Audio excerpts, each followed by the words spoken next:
This is our current abode. Ah, Fremine, you're home. Where did everyone else go? I have some new friends that I would like to introduce. Oh, they all just went out a moment ago.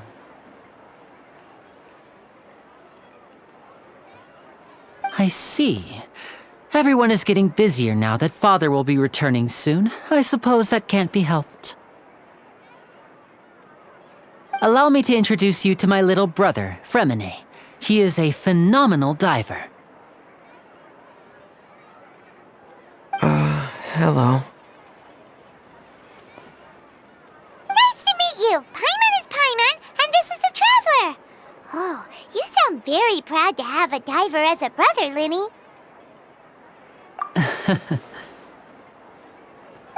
Lyney, could you come here for a moment? What is it, Fremine? Do you have something to tell me?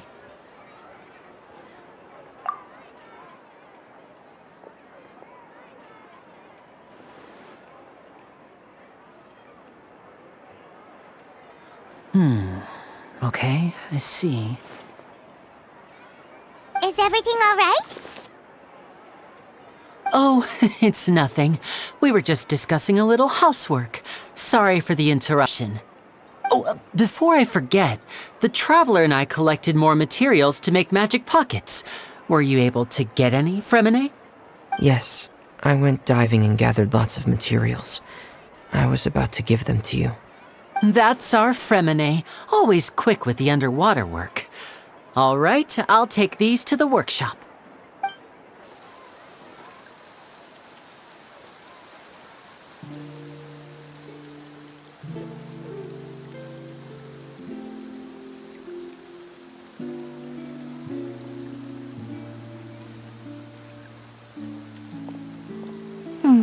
Looks like rain.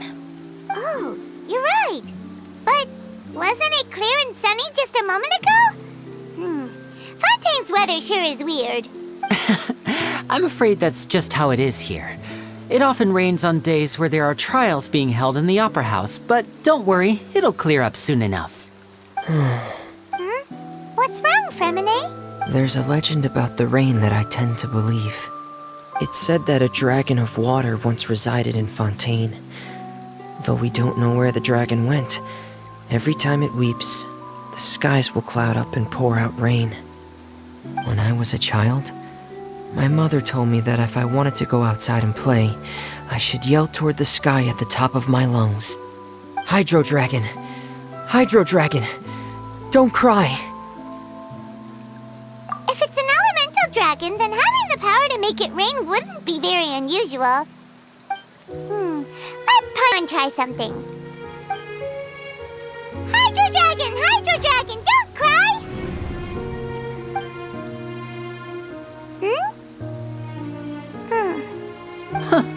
Doesn't seem to be of any use. It is just a legend after all. You know, you might be a more popular magician if you understood the concept of romanticism. Or Sorry, it might be because we've never met the Hydro Dragon. Perhaps it can't be comforted by the words of strangers.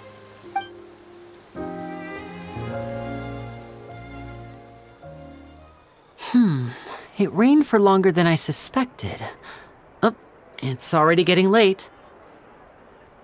Was there something you needed to do, Lyney? Yeah, some preparations for the show at the Opera House. I need to find a way to catch the last aqua bus of the day. On the day of the performance, just ride the aqua bus to the island of Aeneas. I'll have Lynette meet you at the fountain in front of the Opera House. Oh, are you leaving now? What is it, Fremine? I'm in a hurry.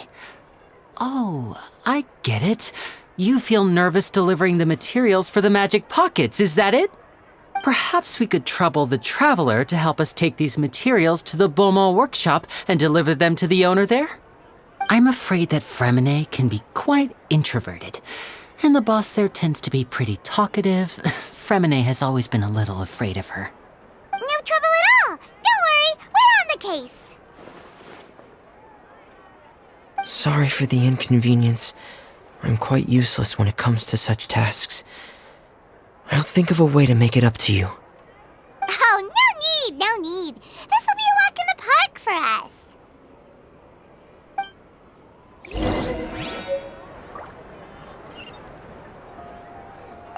Thanks again, you two. I really can't deal with that lady.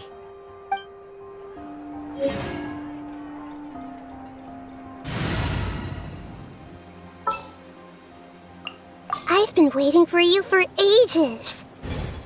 The tea here just keeps getting warm.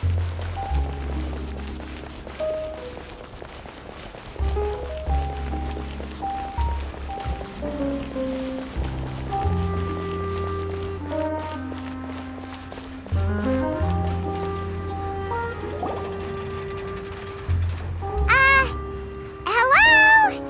Is there anyone here? Oh, hello there. New customers? Looking to buy, or do you need something made? Or perhaps you're... Oh no, we're just here to deliver some materials. Here they are. They're for making... what were they called again? Ah, these must be for magic pockets. I could tell right away. I've already made several orders worth now. No need. They've already prepaid several batches worth. When they told me what they'd be using them for, I even offered them a discount. But they insisted on paying the full amount, saying that I had a business to run. It seems both their hearts and their pockets are made of gold. Whoa. So, is Lyney actually loaded? I can't say for sure, but who knows? Maybe there's good money to be made being a magician in Fontaine. Hey! Is this machine what you use to make stuff here? It looks really advanced. Why use your hands when a machine can do the work? It would be a waste not to use the latest technology, and wasting is a kind of crime. But where does a big machine like that get its power from? Well, it's a little complicated. I'm not sure, but basically, everything we usually use here in the city is powered by indemnitium. It's a type of energy that's produced from trials. Huh? How can trials produce energy? Well, I'm not completely sure of all the details myself, but basically, when a trial is in session, the oratrice mécanique d'analyse cardinale harvests people's belief in justice and converts it into energy to be used all around Fontaine. So that's what its other function is? Paimon heard that the oratrice was created by the Archon to make judgments. But Paimon still doesn't get it. How could something unreliable like people's beliefs be turned into a stable power source for these machines? Oh, yeah! So that means the Hydro Archon relies on the machine to take the energy created by belief and turn it into power for all of Fontaine, right? Even though I've never heard anyone really put it that way before, it sounds like it makes sense. Besides indemnitium, we have another type of energy called pneumosia. It isn't produced by the power of the Archon, but it is unstable by nature. Even now, it still cannot be widely used by civilians.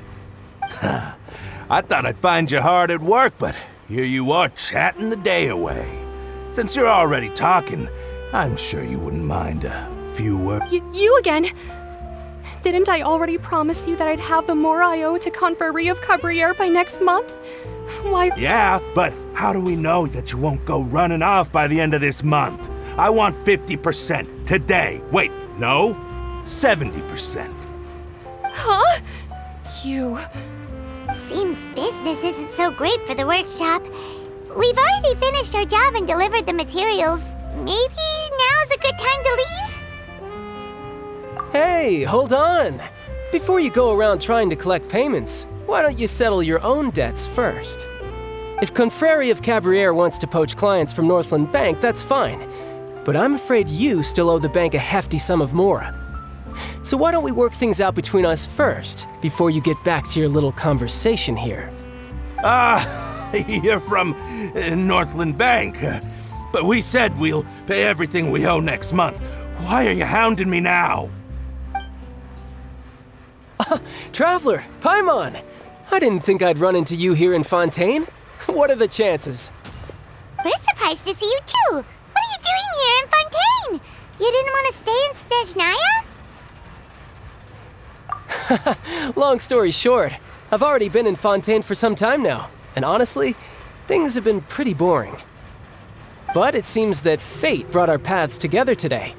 Not only will I have some good friends here now, but ones who always seem to find trouble. Either way you look at it, it seems things are going to get a lot more interesting now. Pretty sure we'd want to avoid anything that you'd find interesting. Besides, our trip here has gone pretty well so far. Right, Traveler? Hey, you, Northland Bank boy. Aren't you forgetting something? Don't interrupt. It's not often I run into the Traveler like this. Why don't you wait for me over there for a while? You kidding? Aren't you the one looking for us? You really expect us to sit and twiddle our thumbs while you catch up with your friends? Listen to me, boy. If you want your Mora, fine. Why don't you come and take it? Hey, I just said not to interrupt. Oh, by the way, Traveler, the last time I took Tonya and Tusser ice fishing, Tusser said, Hey! That's way over the line! All right, boys, let's see who has to pay up now!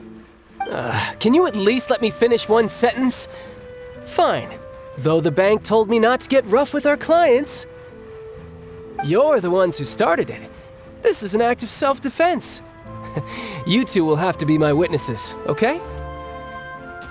I'm sure this won't take long.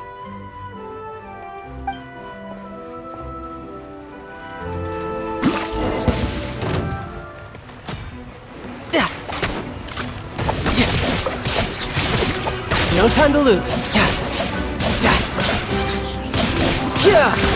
Shouldn't let your guard down.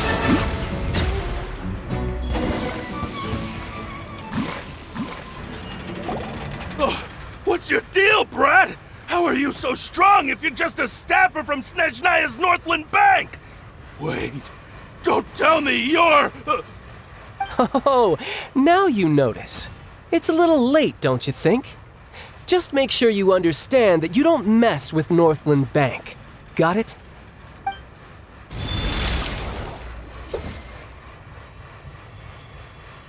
Huh? Now's my chance!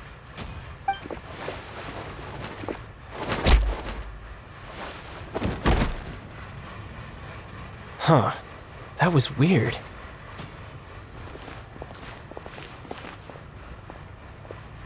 I'm not sure. It's as if I suddenly lost control of my hydro powers when I needed them.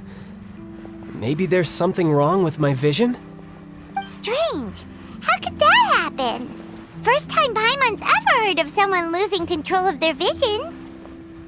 Never mind. It doesn't matter. If I want to stay sharp, I shouldn't be relying too much on my vision anyway. Besides, I always have my delusion in case I need it. So what are you doing in Fontaine, child? I don't see its work for Northland Bank. Well, I guess it's because I've been in a bad mood lately. Huh? What kind of reason is that? Wait, since when do you feel down about anything? I don't know. Maybe I still have a lot to learn about myself. But recently, there seems to be some sort of restless power stirring inside of me. And I don't know why, but every now and then I feel like I'm in a terrible mood. Maybe you losing control of your vision just now is connected with that power you're feeling inside. That is a possibility. I can't remember if I ever mentioned it before, but when I was 14, I fell into some unknown abyss. It was during that time I learned nearly all of my abilities.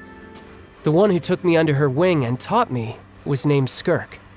She was always quiet and very mysterious. Nobody knew where she came from or what she had been through, and she was always very strict when teaching me combat techniques. One time, I asked her why she was willing to take me on as an apprentice. From what I could make of her answer, it was because I had awakened it, and traces of it remained on me. She said that all my combat training would be useful in the future. But what is it? What did you awaken? She never explained that, but my guess is that it's related to a dream I saw when I had just fallen into that abyss. In my dream, I was in the deepest depths of the sea, and the boundless seabed was all around me. But in front of me appeared a whale that was so massive, I felt like I couldn't breathe. A whale? Oh, that sounds familiar! When we fought against you before, you summoned a huge whale that seemed to leap at us. Is that the one? That's just an abstract form of a whale that I create using my elemental powers. It takes that shape because the scene I dreamt of the whale has always been stuck in my mind. I'll never forget it. So you used the whale as inspiration for one of your moves? Huh. Seems a little twisted to Paimon. So why don't you just go ask your master? Maybe she knows the answer. You make it sound so easy. Ever since the incident I experienced there, I've never stopped searching for Master Skirk and that unknown abyss. But it's been years now, and I've still found nothing. There isn't even a trace of the place where I remember falling into the abyss. Oh, it sounds like some kind of ghost story. Yeah, I'm out of leads at this point, but there's nothing more I can do. It seems that strange encounters in this world tend to be elusive like that. Oh, seems the time really flies when I'm talking with you. I just remembered I have somewhere else I need to be, so I should get going. What? More work for the Northland Bank? No, it's more of a personal appointment.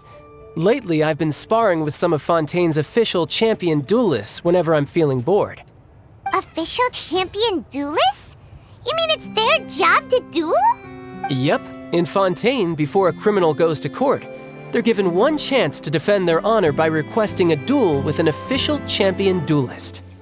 The champion duelists are all-powerful fighters selected from among the nation's best. And the duel itself is a no-holds-barred fight with no specified stopping point. So engaging in such a duel is regarded as a symbol of defending your honor. If a criminal manages to win the duel, they'll be acquitted.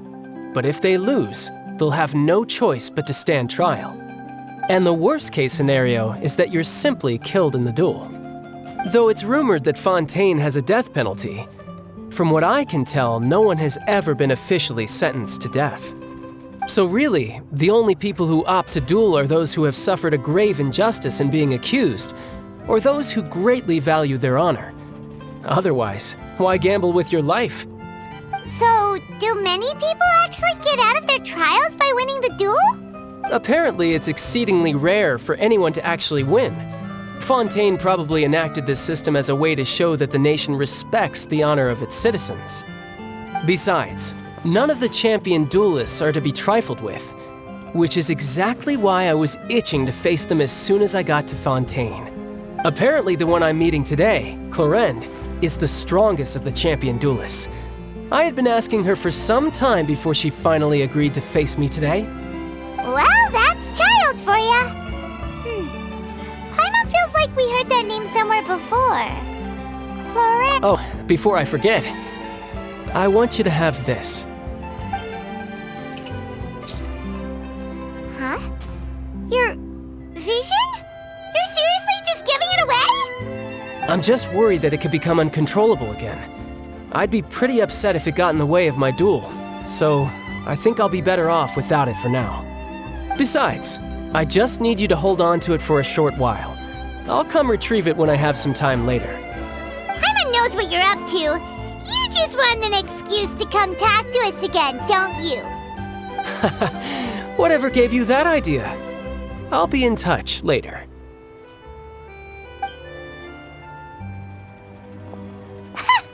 That sneaky guy. He said he's been feeling down lately, but he seemed the same as ever to Paimon. Well, since we don't have much to do for now, we might as well walk around and see the city before Lyney's performance.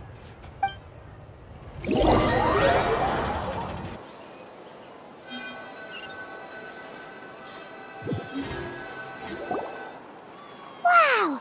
Who could have seen that coming? The reporter who was barely around for most of the story was the murderer all along!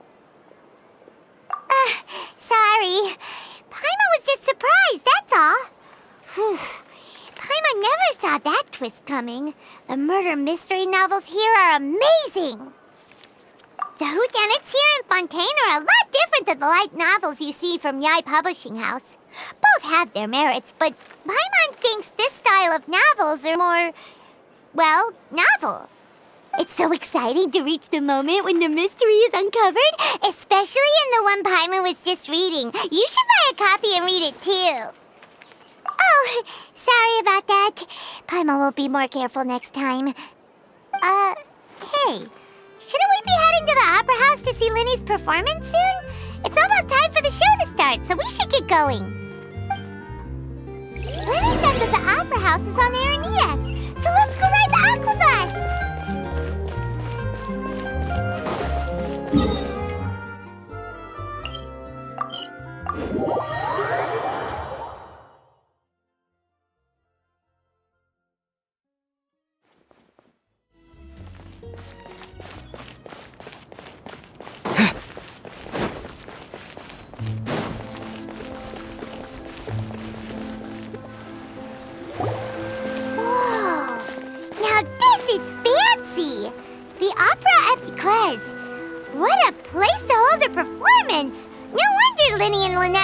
Forward to it. Huh. Looks like there's a lot of people standing around the fountain up ahead. Oh, Archon, please bless us with a bright and healthy child. We pray. I don't know why you always feel the need to ask so much. I'll be happy as long as our child is healthy and lives a peaceful life. I guess if they're our kid, then there's no doubt they'll turn out smart. Maybe this is one of the customs in Fontaine. There sure are a lot of couples here. Vache.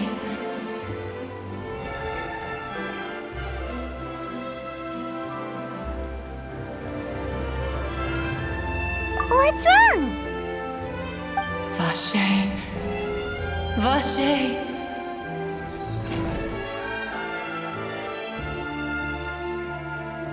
No, Paimon didn't say anything. Are you hearing things?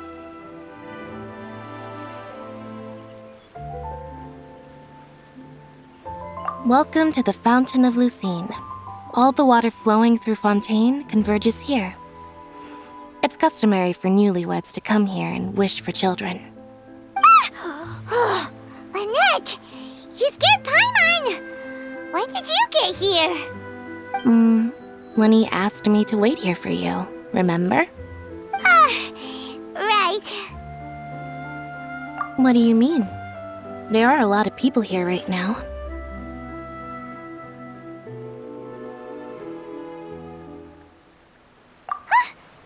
Hey, you're not trying to scare Paimon, are you? Besides, it's the middle of the day. It's not the time for eerie things. I see. I might be able to tell you something that could help explain the voice you heard. In fact, you might not be imagining things at all. I suspect that what you heard is a result of your hypersensitivity to the hydro element. Others in my family have had similar experiences. It's because of his sensitivity to the hydro element? But what would hearing a voice have to do with elemental power? When do you cry, Paimon? Wait, what? What does that have to do with anything? Just answer me. When do you cry?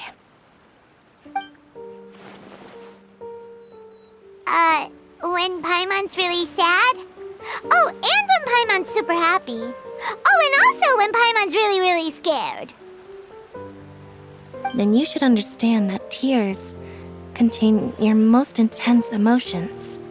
Like I just mentioned, the Fountain of Lucine is where all the flowing water in Fontaine converges. Even the tears that fall to the ground will eventually gather here. So maybe what you heard was the intense emotion coming from someone's tears. So, what did the voice say? If you were hearing their emotions, then Paimon wonders what happened to them. Rather than worrying about them, we should worry about my brother first. Don't let that calm look of his fool you. He tends to get pretty nervous just before a performance. So chatting with Lyney might help him relax a little before he goes on stage. Oh, right. That makes sense. Let's go in and see Lyney.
Traveler in Paimon, good to see you.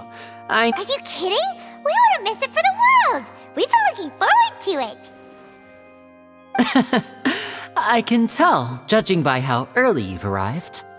But you're actually right on time.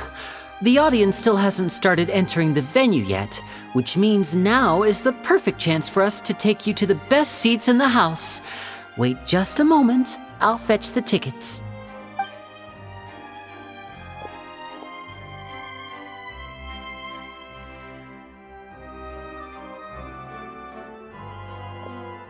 The Opera House has assigned seating, so you always have to make reservations. I've already reserved your seats, and here are your tickets. Ooh, front row seats! Thanks, Lyney! Don't mention it. There's no need to keep thanking me. Hey, Lyney! Could you come over here and take a look at this? Oh, I'll be right there. Seems there's an issue with the stage props over there. That's Cal, my assistant, calling me. I'll go lend him a hand. Yeah, we'll just go to our seats. You go ahead, Lyney.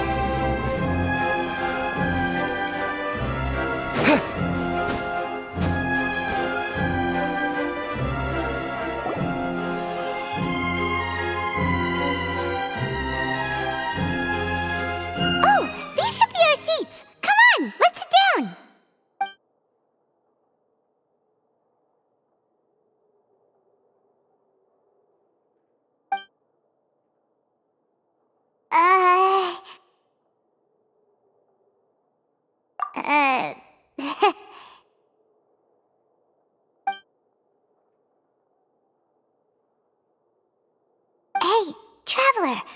Maybe we should strike up a conversation with the person next to us. Since we're sitting together and the rest of the place is practically empty still, it's kinda awkward if we don't say anything. Oh, you little... Of course you put this on Paimon! Excuse me, I did not realize you felt awkward. I am terribly sorry.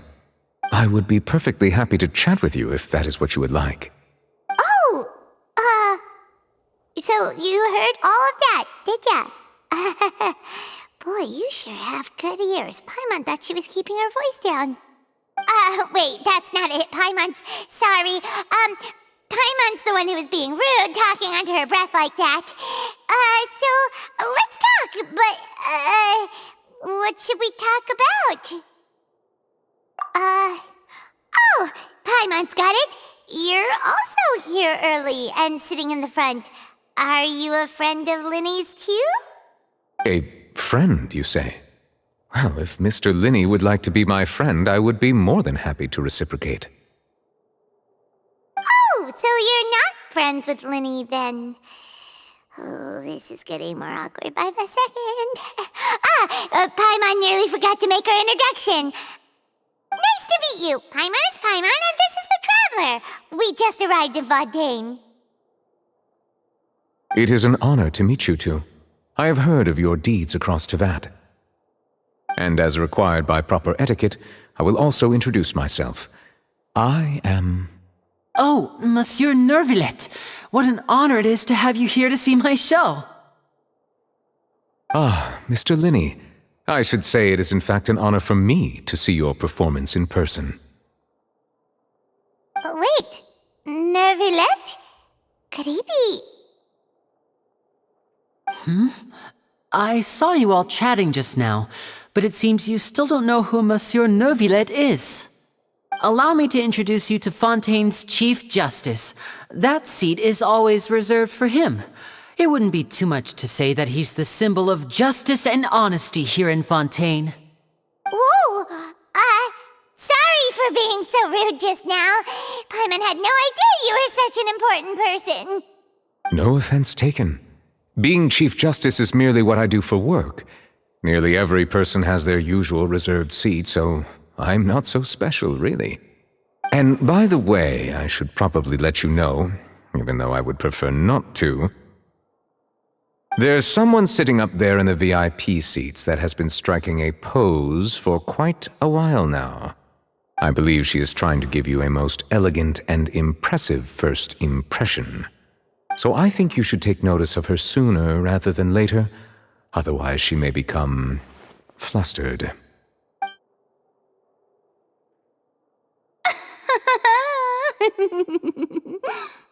Huh? Oh, it's Farina, the Hydro Archon. Huh.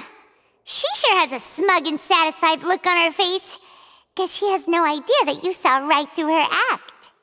Very good. That is for the best. No need to pay her any more attention. We may now enjoy the show. Huh? So is this what things are like between the Chief Justice and the Hydro Archon? All right, please wait just a moment longer. I've pretty much finished my preparations, and the performance will start as soon as the audience has made their way to their seats. Yay! The show's finally about to start! Paimon can hardly wait!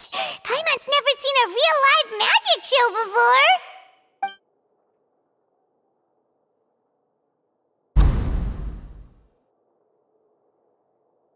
Ooh! They're dimming the lights! The show must be starting! Sorry. Paimon will try to stay quiet. Welcome, one and all, to the Opera Epiclese. I am the star of today's show, Lyney. And over here is my sister, Lynette, who will be working as my wonderful assistant. Please, let's give her a warm welcome. Hello, everyone. I know she may seem to be a little sleepy right now, but that's just a sign that she's nervous. Whatever. Now, some of you may be thinking, two vision holders who can freely manipulate elemental powers performing magic is not true magic at all. So, I would like to take a moment to assure you that elemental powers will have nothing to do with what you will witness on the stage today.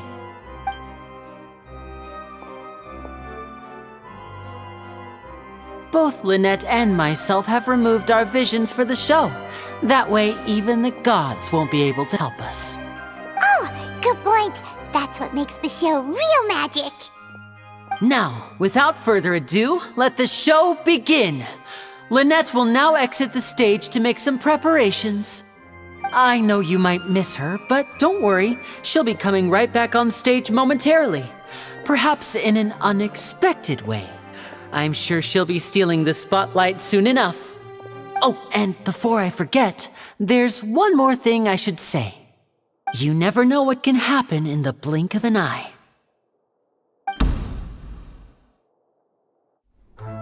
A magician's greatest skill is making things disappear or appear. The possibilities are endless.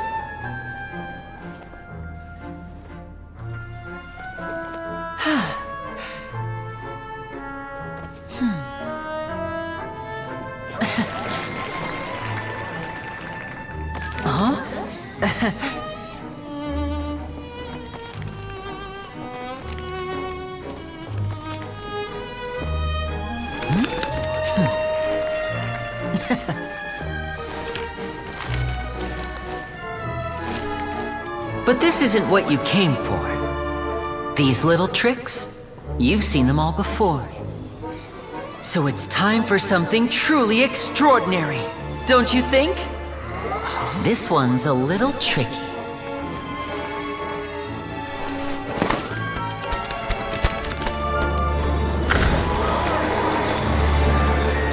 Using this water tank, I shall make my sister vanish completely, right before your very eyes.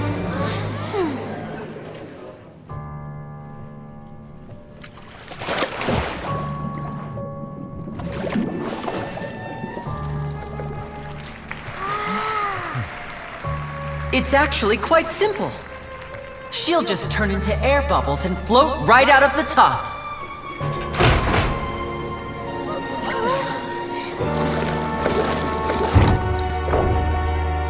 Oh no! I told them to check all the props carefully. With the lid on, even air can't escape. An amateur magician would be getting very nervous right around now. Luckily, it's me on stage, so let me show you what a true virtuoso can do.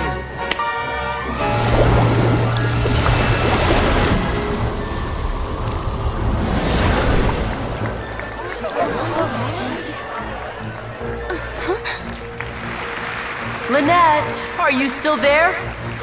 Don't go too far. We don't want to use up all our magic. Hi, I'm back. Uh-huh.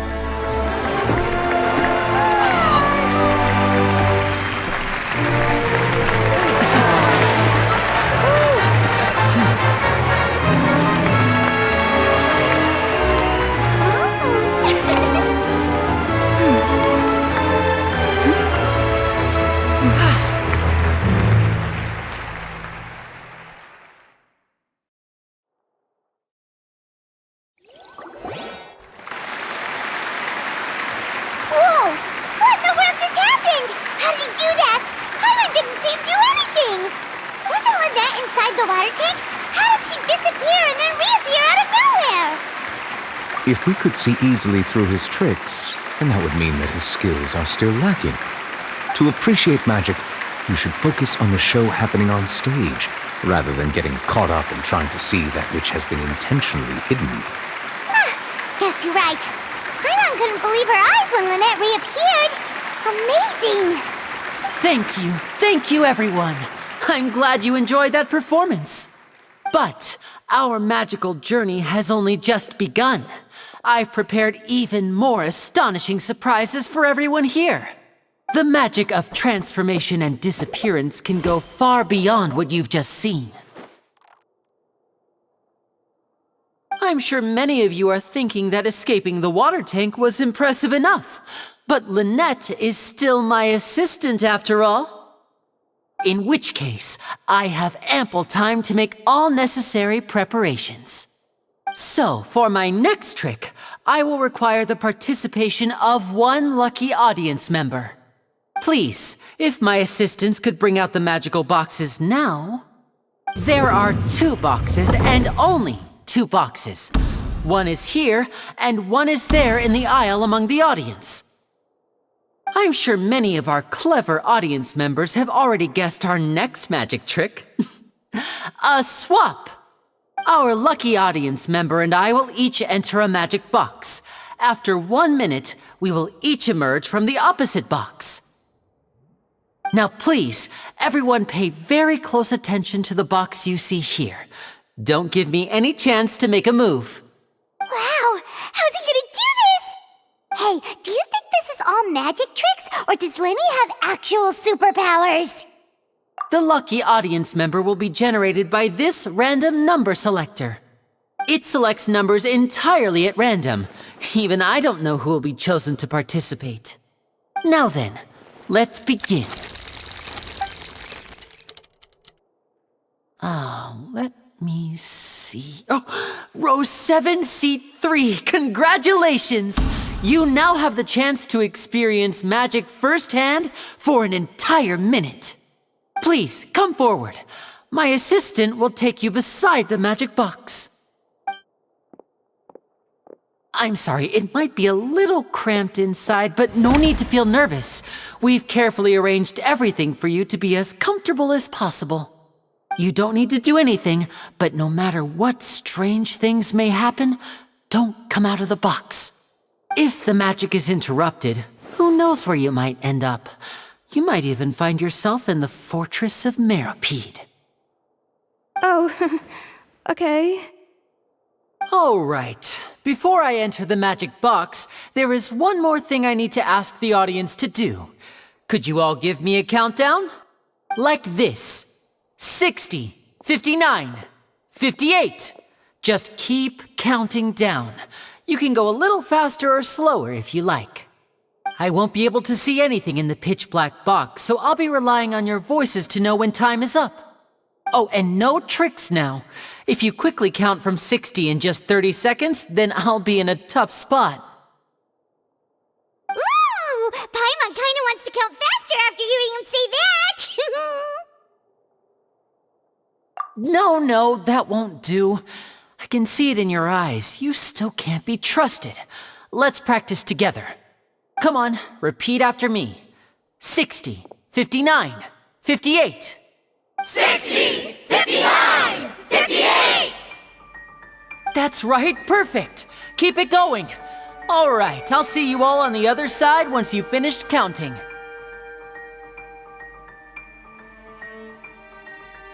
54, 53, 52?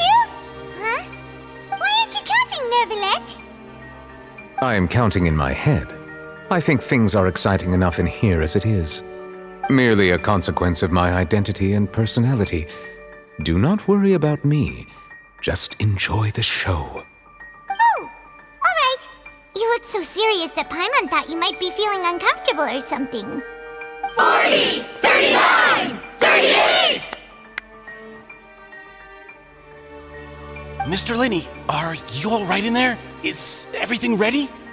Yes, I'm fine. I'm just double-checking the direction of the magic. It would be a disaster if we get sent to the wrong places. For example, mid-air right above the audience. Even though he's saying that, Lyney doesn't seem nervous at all.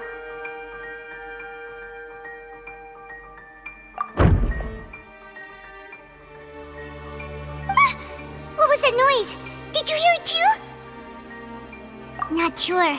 Anyway, it doesn't seem like anyone's worried about it. 25! 24! What's wrong, Mr. Lyney? I can still hear you moving in there. I seem to have accidentally knocked over a decoration.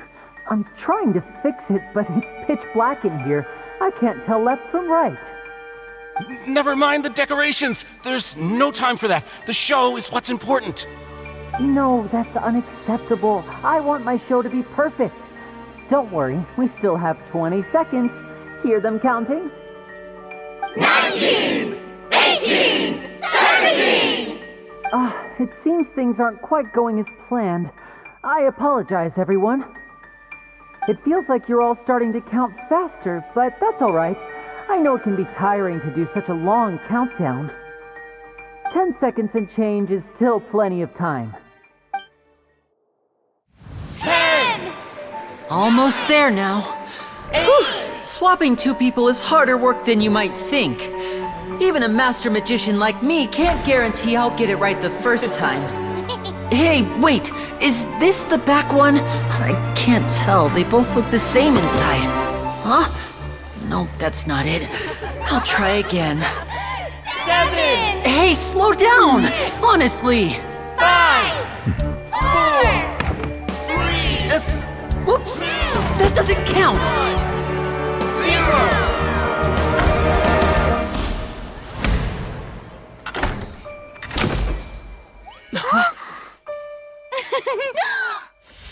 Ta-da!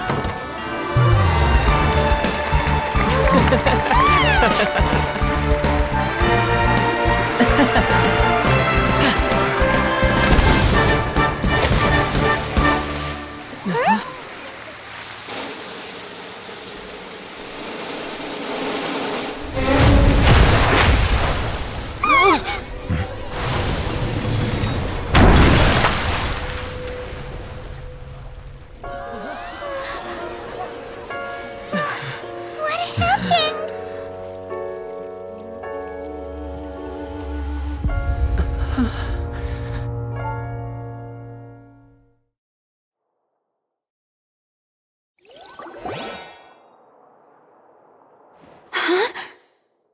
this part of the show?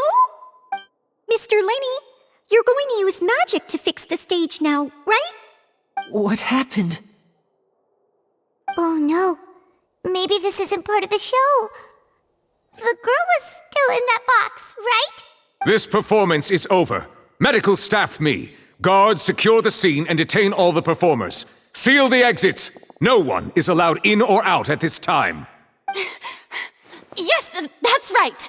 If this was just an accident, then we must investigate the cause. But if this was all part of some scheme, then those accountable will not escape the judgment of the God of Justice. No need to be alarmed, you two. We'll get to the bottom of this soon enough.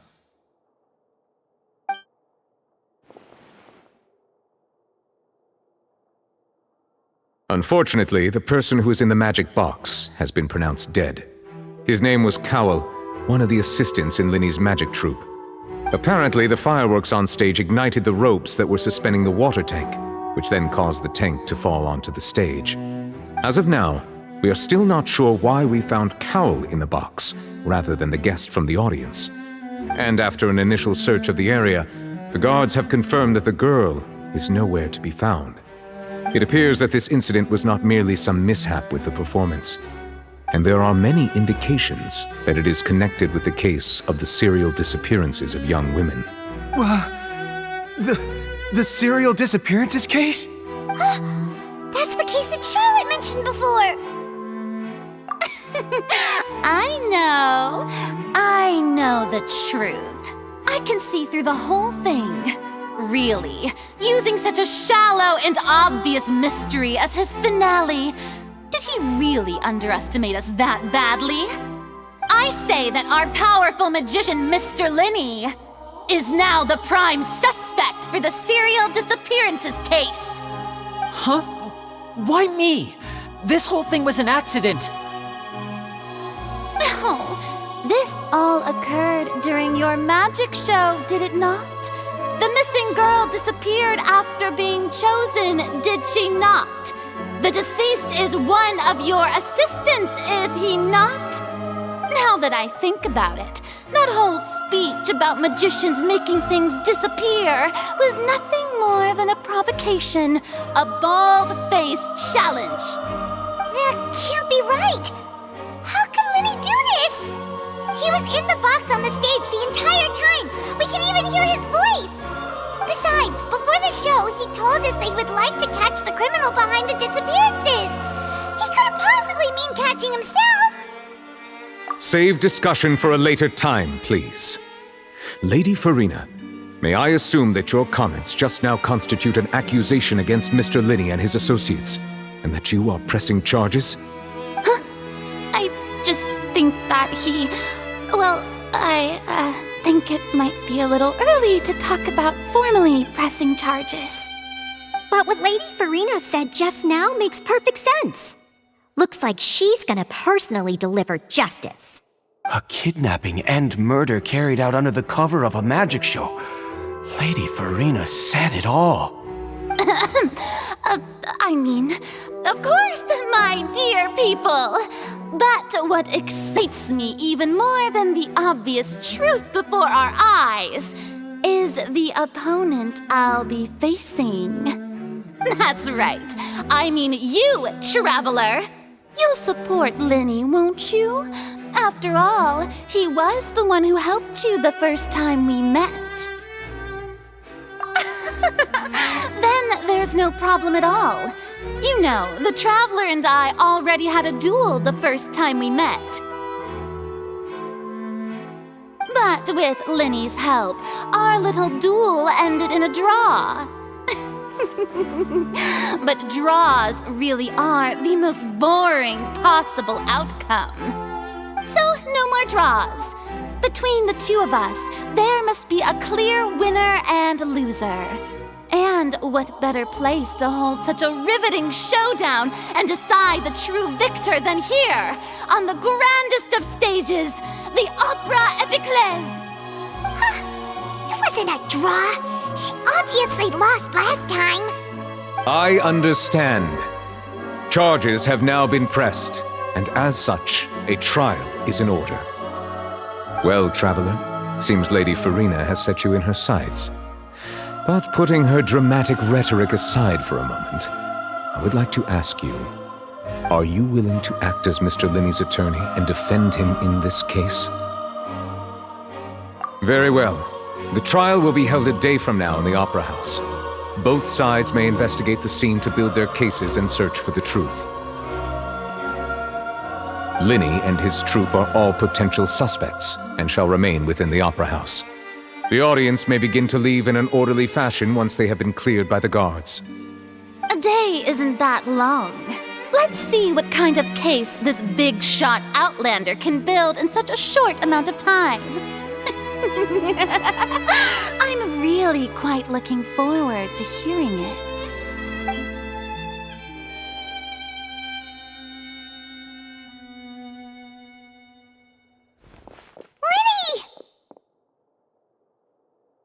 Sorry about everything that happened just now. Were you... Of course! Who wouldn't be scared after witnessing an accident like that? Yeah, I'm a little shaken up myself. How could this happen? And poor Cal. I know you already claimed that you would defend me, but now it's just us talking. Tell me, do you think I could possibly be the murderer? Good to hear. Thank you so much for trusting me. I'm sure everyone sees me as the biggest suspect at this point. But if you ask me, the whole thing is mysteries layered upon mysteries, such that all that's left is... I don't know whether what happened there on the stage was purely an accident or not. And I don't know why poor Cal was in the box. As for how that girl chosen from the audience could suddenly disappear, I'm afraid I don't have any answers either. If someone tampered with my performance, then we need to figure out what they did. Even a skilled and knowledgeable magician like myself couldn't pull all that off in just 1 minute. Which is precisely why we need to investigate! As this book says, the impossible could not have happened. Whatever happened must have been that which is possible. Paimon bought them when we were reading at the bookshop in the city earlier. Pretty cool, huh? Don't worry, Paimon used her own savings to buy them. It wasn't from our travel funds. I think they look cute on you, Paimon. You have good taste, Lynette! That's the right attitude. Feeling depressed isn't going to help me now. I need to get back to my normal self. But with the guards watching our every move, it's going to be especially difficult for Lynette and I to prove our own innocence. Good thing you agreed to be our attorneys. Thanks for that. We'll be counting on you. Yes, thank you so much. Yeah, just leave it to us. Oh, since we're going to start investigating, Paimon has a question first. Where did Lynette go during the performance?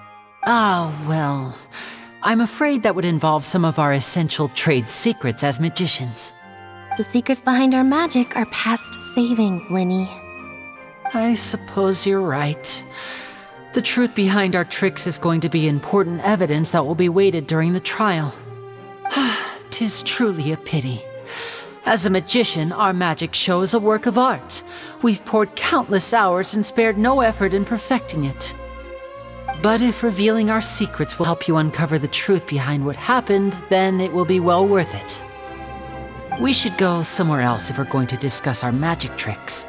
We'll go speak with the guards, and in the meantime, you can go investigate the stage and the seating areas. Alright, let's go have a look while the investigation teams are still here.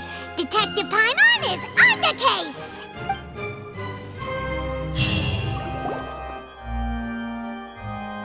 Hello, officer. How's the investigation going? I see. You must be the traveler that Lady Farina mentioned. Listen, I'll be perfectly honest with you. I'd avoid getting mixed up in this whirlpool of a mess if I were you. Huh? What do you mean? Come with me and you'll see. The deceased is one of Linney's assistants named Cal. Even though he hadn't joined the troupe long, he was hardworking and everyone generally liked him. The assistants are usually in charge of setting up and inspecting the props, as well as assisting with the show and keeping the crowd engaged. As you probably saw when you were in the audience, the water tank suddenly fell and smashed the box with Cowl inside it. This is the real mystery. We've already searched the scene and were unable to find any traces of the girl. However, if you look carefully, the box was positioned directly under the water tank. The ropes holding the tank were then burned by the pyrotechnics on stage, causing all these factors lining up so perfectly makes it hard to see this as a mere accident. If anything, the more logical explanation is that the whole incident was intentionally planned, and Lyney is the most likely person to have access to all these areas. But he doesn't have a motive! Are you both good friends of his? Well, you can't say we're good friends, but we've known each other for a little while. So in just a short time, he was not only able to win your trust, but even convince you to act as his attorneys. I know there's no such thing as magic. The real trick of a magician is holding the audience in the palm of their hand. I've seen a lot of cases, and I can tell you that people are the least reliable kind of evidence. Sorry, I tend to be pretty straightforward. Just know that I'm warning you for your own good. Anyway, you may investigate the scene of the crime yourselves if you're curious. Who knows, maybe you'll be able to come up with some new evidence.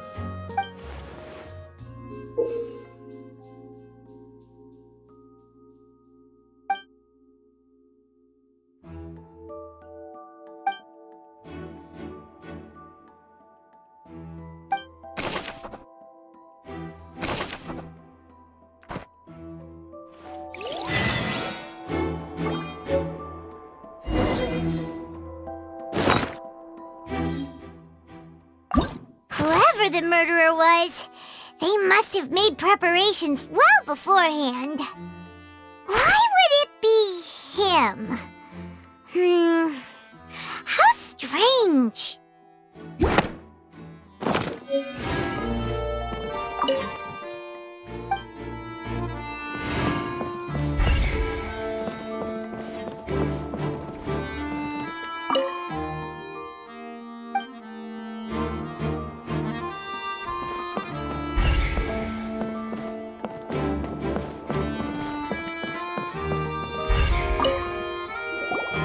So this is the rope that broke and caused the water tank to fall.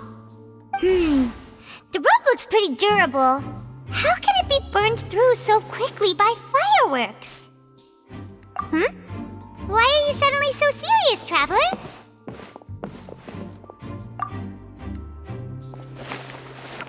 Whoa! Look! This bit is made from different material! Most of it was burned away, but there's still a little bit of it left. So if a rope meant to hold something was made with that kind of material in it, then wait, why don't you write all this down? Let's take notes.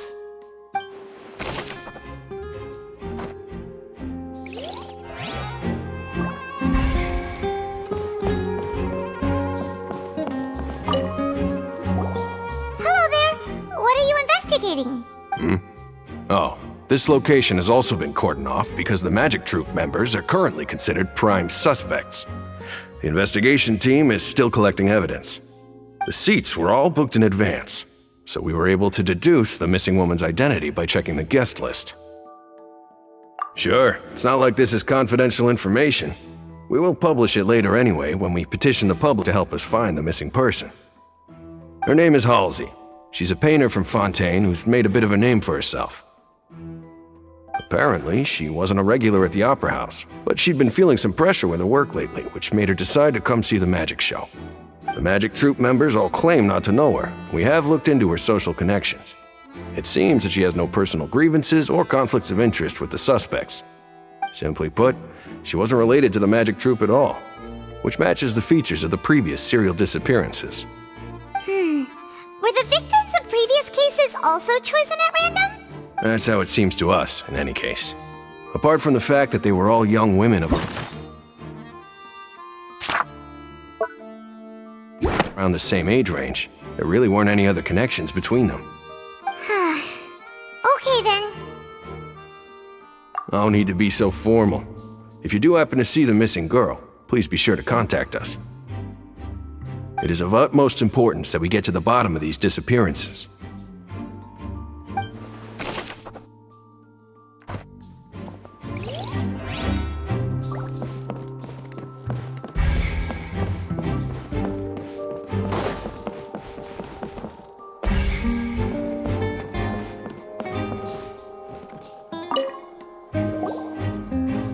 The investigation team has some new findings. Turns out there's an issue with the random number selector after all. See, I told you. What if the machine picked some big guy's seat? Sorry to interrupt, but we're helping Lyney and Lynette with their side of the investigation. You're trying to help them? That'll be a tall order. Lyney used the machine to pick a random member of the audience during his performance, right? Well, we thought there might be a serious problem with the machine, so we had it taken away for further inspection. It turns out that the seat number it picked wasn't random at all. The machine picks that same number every time. I'm sure you already know that you have to make a reservation in advance to get a seat, regardless of whether it's a trial or some performance. In other words, Lyney knew who would be sitting where from the very beginning. That much checks out. Lyney reserved our seats for us too. Bet you see why I was saying it'd be tough to make a case for Lyney. Even though it's bad for Lyney's case, Paimon had better write it down.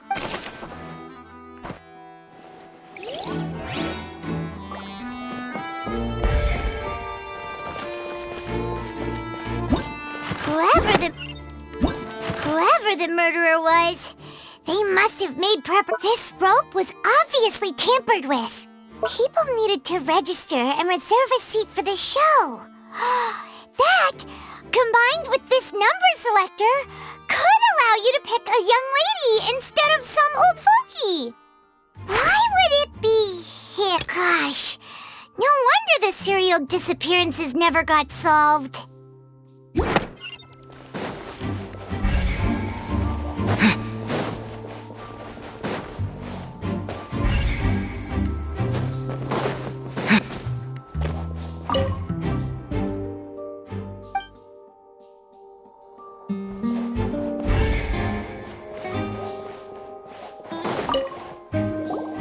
I see that you're investigating the area.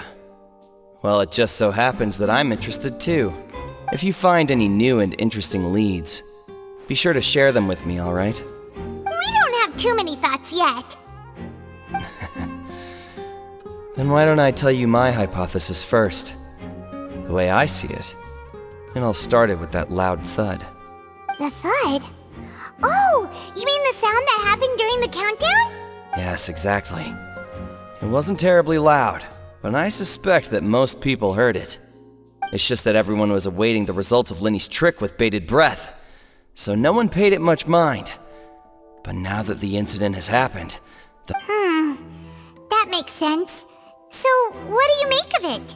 I'm of the opinion that it may have been the sound of Lyney's accomplice. Lynette, perhaps.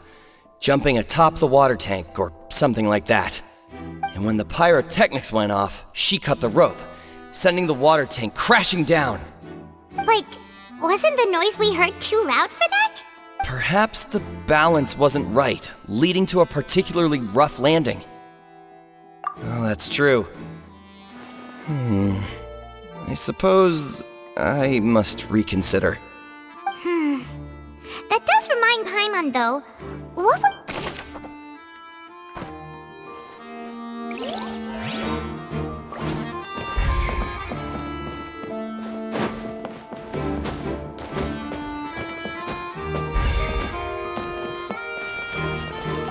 Lyney's still talking to the guards. I think someone will be assigned to monitor us later, but...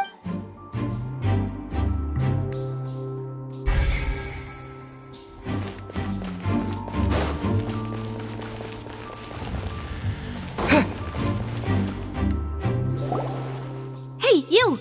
Yes, both of you! Over here! I've been keeping an eye on you for a while now. Huh? You mean us? That's right. If I'm not mistaken, you're also among those who wish to cut down the thorns and pursue the truth. Well, you're right on the moor about that one, but who are you? Have you never heard of the Spina di Rosula? From mediating disputes and providing protection to solving conundrums, you name it, Spina di Rosula does it. And I, Navia, have the honor of being its renowned president. Though those who play by our rules call me boss. I'm Silver, her attendant. Pleased to meet you. And I'm Melus. Demoiselle's various daily needs and affairs are under my purview. Huh? Boss? Demoiselle? What gives with the names? Well, I am the second generation president. Melus and the others are still used to my previous title. My apologies, Demoiselle. Should you prefer, boss, I will endeavor to use that instead. No need. You don't have to call me boss. Just Navia is fine. Okay, if you say so. Not that we're members of Spina di Rosula anyway. All merely trifling details. Never mind. Now, back to the situation at hand. That's right. I've always kept an eye on the serial disappearance cases. My interest stems from a matter back from my father's time. Judging from the look of things, I find Lyney an unlikely mastermind. Really? We think so too! That's why we're looking for clues now. But how did you come to that conclusion? Intuition, naturally. My unparalleled intuition. Farina sure was quick to point the finger at Lyney without any decisive evidence whatsoever, wasn't she? But that's not uncommon for her. If you remember, the justice had to interrupt her and ask if she was pressing charges just to keep her from getting carried away. Anyway, a trial begins the moment someone levels charges. And, of course, there was no way Farina was going to back down in that situation. Sounds more like you just don't trust the Hydro Archon. Well, what's your opinion? I must admit that she can be interesting at times, but liking her doesn't mean that I'll blindly agree with her. All right, I've answered your question. Now, it's time you answer mine. Wait a minute, did that answer count? Well, I say it does. But don't worry, you won't hear any pointless questions from me. In your opinion, do you think it's right to treat a trial like it's an opera? Well? And why would that be? See, Silver and Melus? I told you they'd be different. Most astute of you, Demoiselle. I, too, think that the Traveler's response was most excellent. No matter how wonderful the script or how fervent the audience's expectations may be, the trials that go on stage here must be based in fact. And if that can be done, boss, then... All right, that's quite enough, Melus. Anyway, I like your answer. You passed with flying colors. Now, I need to make some preparations, following which our joint investigation shall commence. You two shall be my assistants. Wait! Since when did we become assistants? Well, I can be the assistant, sure. Or your companion, if you like. I'm really not that fussy. That's more like it. Far be it from me to brag, but I believe that Demoiselle's intuition will be instrumental in uncovering the truth. You wish to save a friend from false accusations, and we wish to unravel the disappearances. You have a point. And what about you over there? What do you think? You seem like you've got something on your mind. I have nothing to add. Oh, alrighty then. We'll be making some preparations first. Just be sure to let us know if they start revealing Lyney's tricks.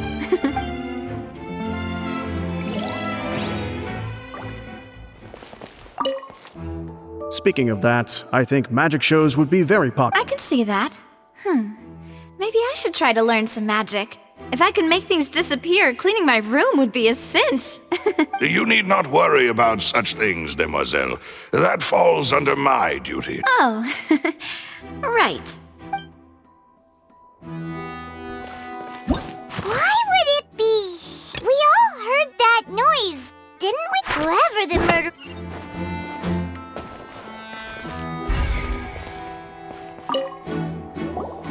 Sorry, but no one can freely enter or exit the Opera House at the moment. If you wish to leave, you must register your identity with us first. No, we're not leaving. We're representing Lyney and Lynette as attorneys, so we're investigating the case. Were you always guarding this entrance? Yes. After the Chief Justice gave the order, everyone coming in or out must undergo a strict... So the missing girl couldn't have left from here. At least, not from that point on.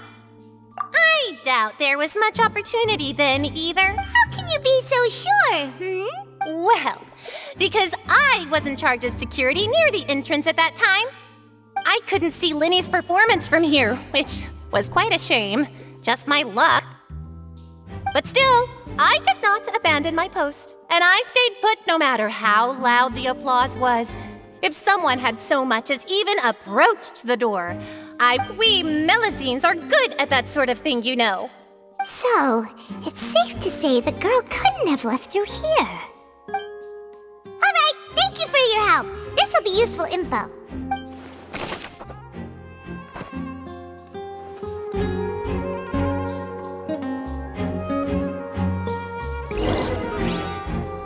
We've checked everything of note here at the performance venue. Paimon wonders how Lyney's discussion with the guards is going. Let's go see, shall we? Ooh, things are getting interesting, huh? We're about to see how magic is made. Understood. Then I will be going with you. Just so you're aware, I will be monitoring your actions and making notes as necessary. Very good. Thanks for being so agreeable. I'd pull a rose out of my hat as a gift for you if I could. You may spare the pleasantries. I'm just doing my job. You've arrived. Who's this? Me? I'm Spina di Rosula's guardian angel. If you've got a problem, I've got the firepower. Sorry, I got a little carried away there. Call me Navia. I'm a partner of theirs, and will be helping investigate this whole situation. And these are my companions. Would you mind if they join as well? Fine by me. Oh, new helpers? I would be most grateful. Well, let's just say we're tagging along. It's not every day you get to see the secrets behind magic performed on such a large scale. I appreciate your kind interest.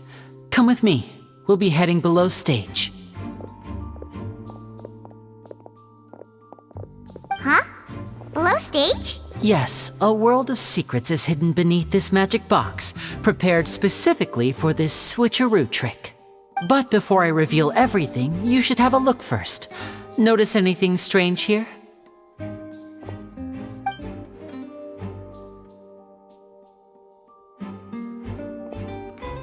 I'm not trying to be dramatic. Remembering the details of a trick will help you understand the methods used to perform it more easily. Huh. Weren't there balloons and other decorations here? Ah, good eye. That said, you're still far from discovering the answer. The back? You mean the inside of the door? What? Very good indeed. I thought you might not be able to catch that, given that you were sitting in the first row. The back of this door was patterned. Those patterns are now gone, replaced by a smooth wooden board. So, if you put 2 and 2 together, what do you get? Exactly. All right, let's go. I'll tell you how it works as we head down.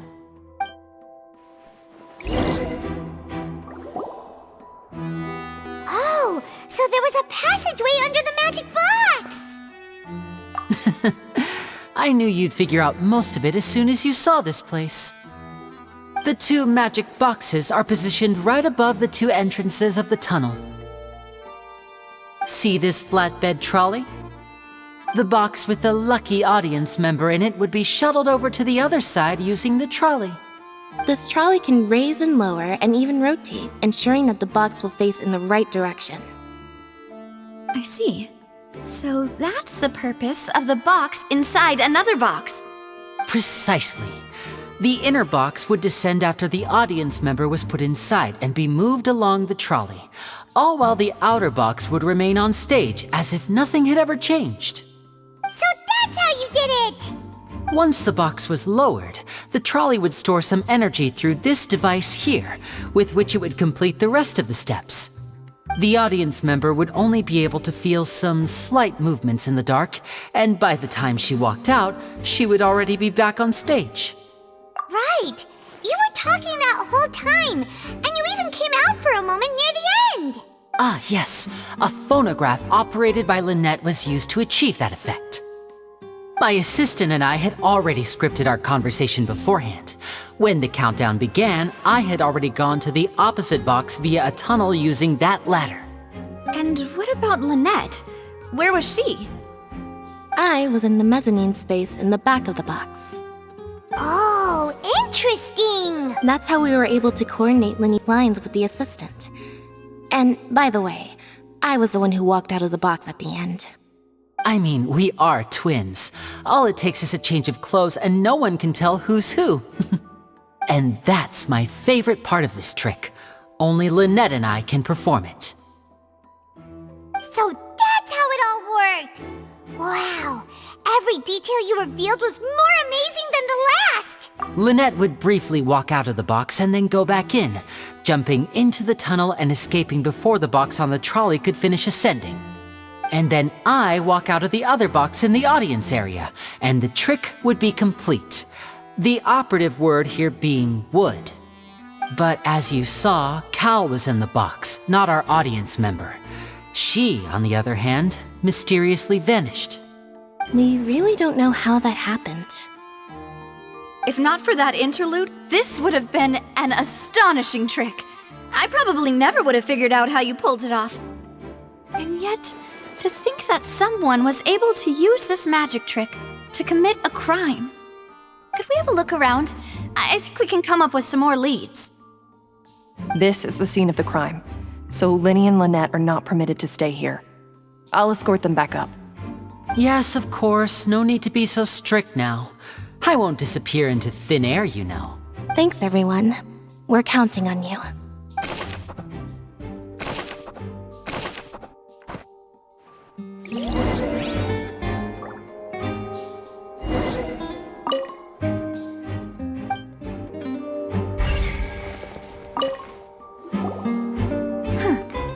What's this? Looks like a hook tied to the end of a rope.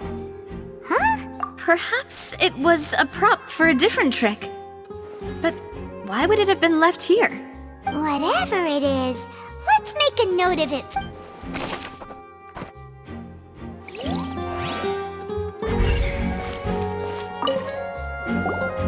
The floor is wet. Please be careful not to slip. Speaking of which, why would there be water here? Oh, Paimon knows! It's one of those tricks where you pour water into a jug and then flip the jug over only for the water to disappear? And here's a broken vase. Huh. Did the trolley knock it down while moving? That can't be. The trolley moves along tracks from start to finish. Let's note this down too and...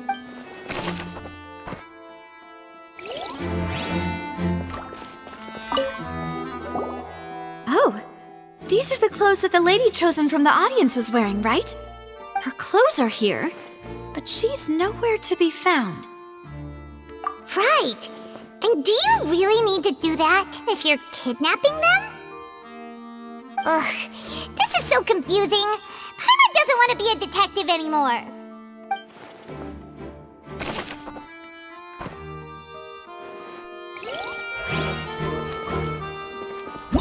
Whoever the murderer was, they must have made... Why would it be?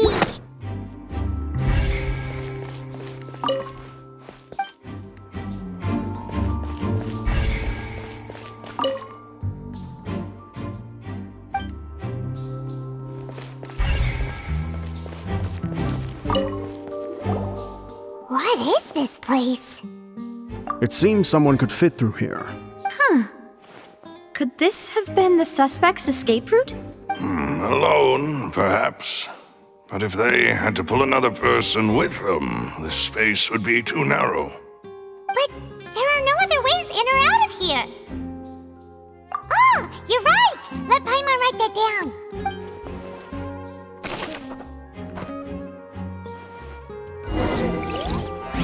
Seems we're just about done investigating down here. Yes, let's head back up.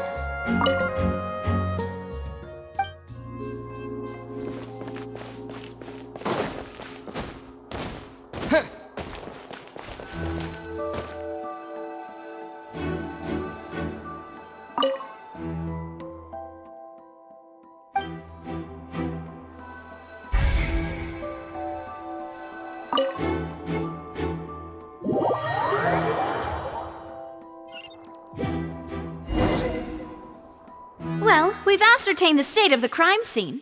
Let's find a place to sort out our findings once Malus returns. It seems to me that there are several things that don't add up here. Apologies for the wait, Mademoiselle. So, what did the guards say? Did the criminal escape through the vent? They believe the odds of that are very low, since the vent leads to the Opera House's basement. The guards have checked the area carefully. No one left through the basement during the performance or after the incident, and no one was found hiding there. So the tunnels become like a secret chamber then! You know, like the kind you usually see in novels! The plot thickens. Halsey's disappearance and Cowell's death are both... No wonder Farina was so confident in our accusation. All the current evidence points toward Lyney and Lynette. In other words, the charges are very likely to be upheld unless we make some considerable progress. Charges and then trial. So if the charges are upheld, they'll announce a sentence? That's right. This is how a trial goes in the Opera House. During the proceedings, the Chief Justice and the Oratrice will hear statements from both sides. That's right. This is how indemnitium is produced. The statements from both sides, the defenses from attorneys, witness testimonies, and even the audience's emotions will all be projected on the Oratrice. To put it simply, it's as if the Oratrice has its own will and is a judge in its own right. This also precludes any kind of favoritism on the part of the Chief Justice. And not that this has ever happened anyway. Once both sides have finished speaking, the Chief Justice will make his final decision. This, too, will be used by the Oratrice as a reference. Then, finally, the Oratrice will be consulted by officials. The result it returns is the will of justice itself. Huh? So that machine is the one that actually decides? Paimon thought Neuvillette called the shot. In practice, there is very little difference. Both have always come to the same judgment. Which is why people have great faith in the Chief Justice. Yes, the guards also asked me to convey that none of us will be allowed to leave this place before the trial. Huh? Why? Because we've chosen to act as the twins' proxies. That makes us persons related to the case. They're concerned that we might be colluding with outside parties, or that we might find outside help to disrupt the case. And even if that were not so, it could prove problematic if we happen to spread key information about the case ahead of time. I'm ready to break out at any time. Whoa! There's no need for that! Paimon thinks they have a point. That said, are they providing food? Of course. I just hope you don't mind the lack of options. I'm afraid that catering to all tastes is not in the cards, nor is any In that case, let's just sort out our findings together here. Pity. I was hoping to take you to try some of Fontaine's famous desserts, too. I mean, what better way to properly think through our findings than over some tea and sweets? Huh. Breaking out suddenly doesn't seem like such a bad idea after all. Just kidding! Paimon will still do her best, even if there are no snacks. What do you mean, no snacks? Of course we'll have snacks. If we cannot buy some, then we'll simply make some. Huh? Here? But how? Understood, Mademoiselle. Everyone, please come with me.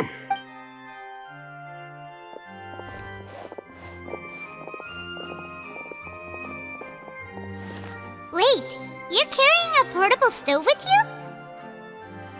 Yes, I must be prepared to meet the demoiselle's baking needs whenever the fancy strikes her.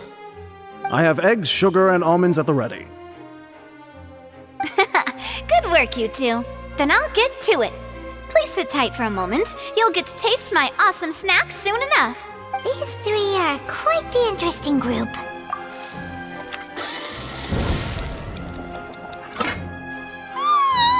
And Paimon thought it smelled good while it was still in the oven.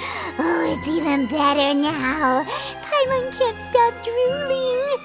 From the way you had these two guys carrying all that stuff around, Paimon thought you'd have them do more during the baking process. But you ended up doing the entire thing by yourself. Beating the egg whites, grinding almonds, everything. I was applauding. And I was giving encouraging smiles. Paimon was just thinking, aren't you worried about getting your fancy dress dirty beating egg whites and baking like this? Well, I don't think it's carved in stone anywhere that fancy ladies can only read books, sip tea, ride horses, and play the piano. I just really enjoy making snacks. Don't underestimate beating egg whites, by the way. It's a real arm workout. You also need to beat them to just the right consistency, or your mac. Anyway, give these a try. Fresh out of the oven. There's 3 for each of us. Only 3? Well, eating too many sweet treats might send all that sugar to your head. You wouldn't be able to think clearly about the case on a sugar rush, would you? Tea is ready to be served as well. This is Demoiselle's favorite, strong black tea with a floral fragrance that clears the mind and lifts the spirit. No need for concern, I'm merely doing as I should.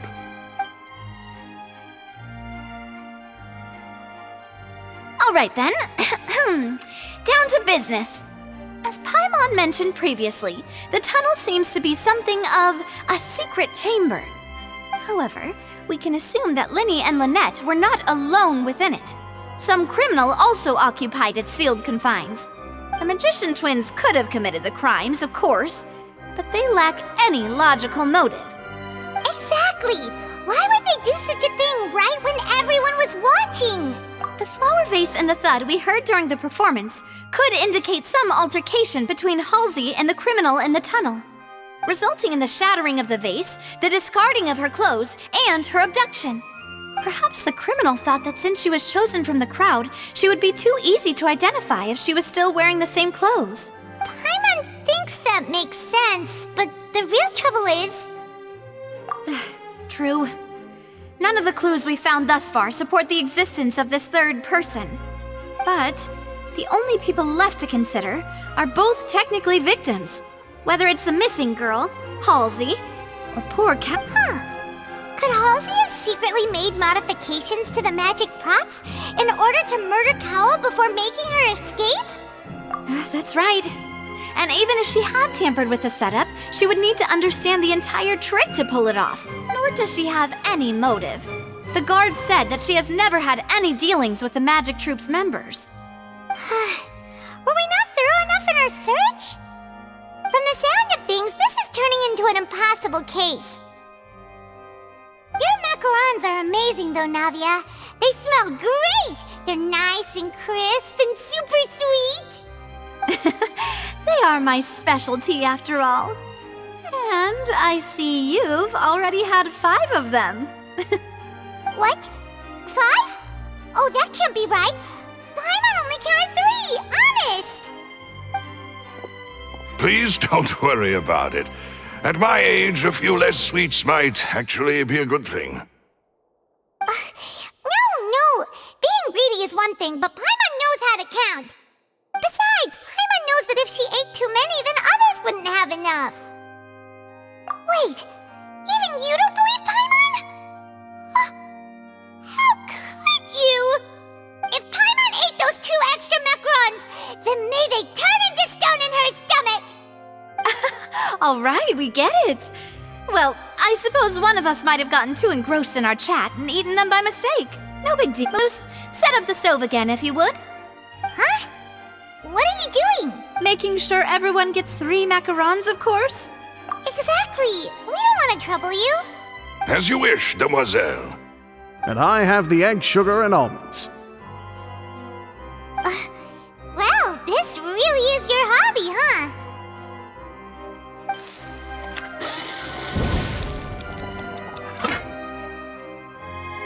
Well, that's it for snack time. I'm going to have another look around the area.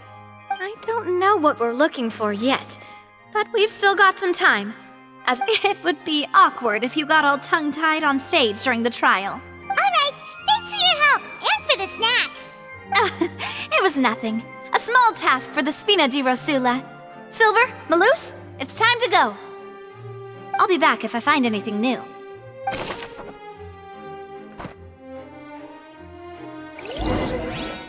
All right, it's time to put our heads together. We've got to get our defense ready for the trial. Oh, it's probably gonna be a long and difficult case. There's no point in worrying about that now. We just need to prepare. Here, take Paimon's notes. They should help you review the situation.